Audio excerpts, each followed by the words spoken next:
Timur fajar cerah gemerlapan, mengusir kabut hitam, menggugah kaum muslimin, tinggalkan peraduan. Lihatlah matahari telah tinggi di ufuk timur sana, seruan ilahi Rabbi samina wa ata'na. Assalamualaikum warahmatullahi wabarakatuh. A'udzubillahi minasyaitonir rajim. Bismillahirrahmanirrahim. Alhamdulillahi rabbil alamin, wassalatu wassalamu ala asyrafil mursalin wa ala alihi wa sahbihi ajma'in.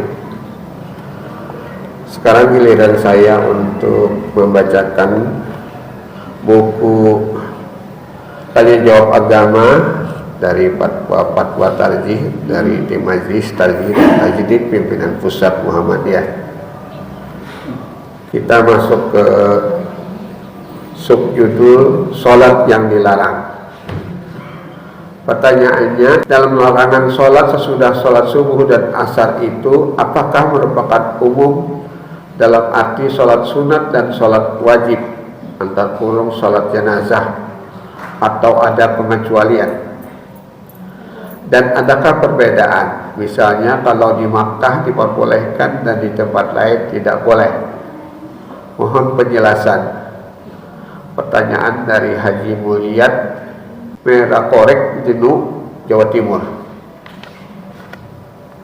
Jawabannya, di antara hadis yang dipakai sebagai dasar larangan sholat tersebut ialah hadis yang diriwayatkan dari Abu Sa'id Al-Khudri radhiyallahu an. Rasulullah bersabda, yang artinya tidak ada sholat sesudah antar kurung sholat subuh sehingga terbit matahari, dan tidak ada sholat sesudah antar kurung sholat asar sehingga terbenam matahari.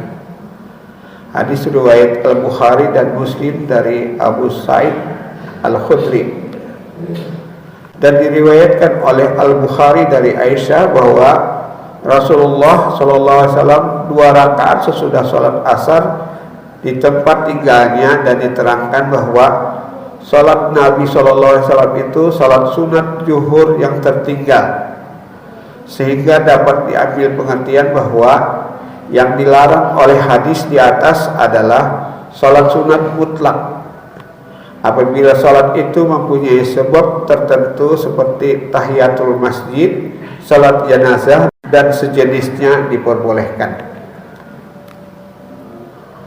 Kita pindahkan ke subjudul lain, hadis tentang arah kiblat.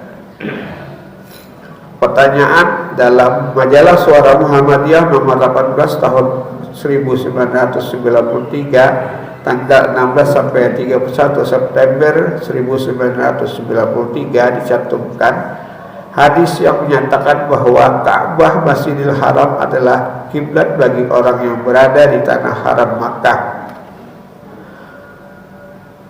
Tanah haram Makkah adalah kiblat bagi orang yang berada di seluruh penjuru dunia. Pertanyaan kami adalah, siapakah perawi hadis tersebut dan bagaimana sanadnya? Mohon penjelasan. Tidak ada alamat penanya. Jawabannya, hadis yang saudara tanyakan tersebut berbunyi, yang artinya Ka'bah adalah kiblat bagi orang yang ada di dalam Masjidil Haram. Masjidil Haram adalah kiblat bagi orang yang berada di tanah haram Makkah. Tanah haram Makkah adalah kiblat bagi orang di seluruh penjuru dunia.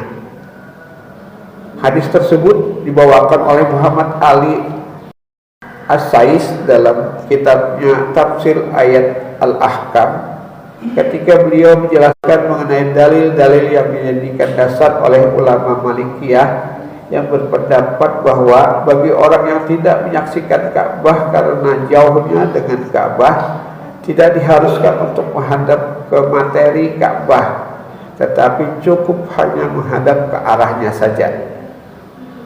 As-Sais juga mengatakan bahwa oleh Al-Fahrur Razi dan Abu Hayyan berpendapat demikian ini dinisbatkan kepada ulama Malikiyah.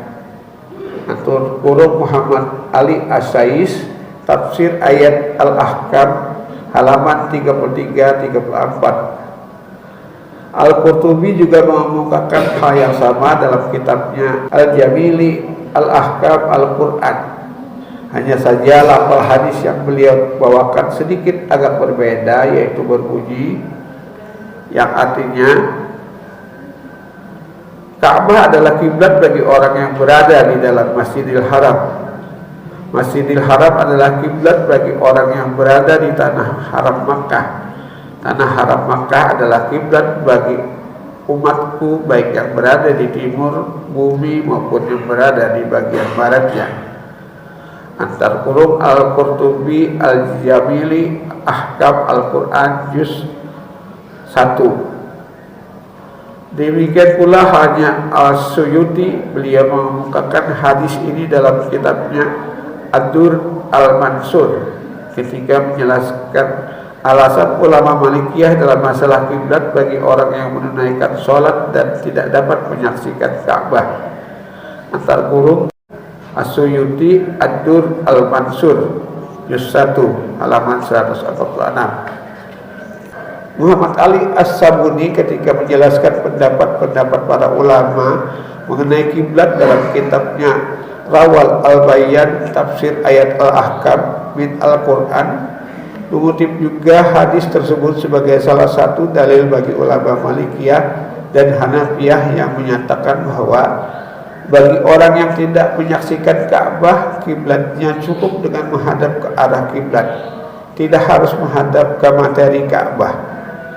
Antar Qur'an Muhammad Ali As-Sabuni Rawai Al-Bayan tafsir ayat Al-Ahkam min Al-Quran Juz 1 halaman 126. Hadis yang banyak dikutip oleh ulama tafsir tersebut di atas sepanjang penelusuran kami terdapat dalam kitab As-Sunan Al-Kubra, susunan Imam Al-Baihaqi yang wafat tahun 458 Hijriah pada juz 2 halaman 9 dan 10. Dengan demikian perawi hadis ini adalah Al-Baihaqi. Al-Baihaqi meriwayatkan hadis ini dari Abu Muhammad Abdullah ibnu Yusuf, dari Abu Sa'id ibnu Al-Arabi, dari Abi Muhammad Ja'far ibnu Abbas, dari Umar ibnu Hafs, dari ibnu Jurais, dari Atta, dari ibnu Abbas radhiyallahu anhu, dari Rasulullah sallallahu alaihi wasallam. Melihat persambungan sanadnya yang sampai kepada Rasulullah sallallahu alaihi wasallam itu, maka hadis tersebut termasuk hadis marfu. Namun demikian Al-Baihaqi mengatakan bahwa hadis tersebut dhaif karena dalam sanadnya ada perawi yang dinilai dhaif, yaitu Umar ibnu Hafs. Ia meriwayatkan Umar ibnu Hafs itu tidak dapat dijadikan hujjah.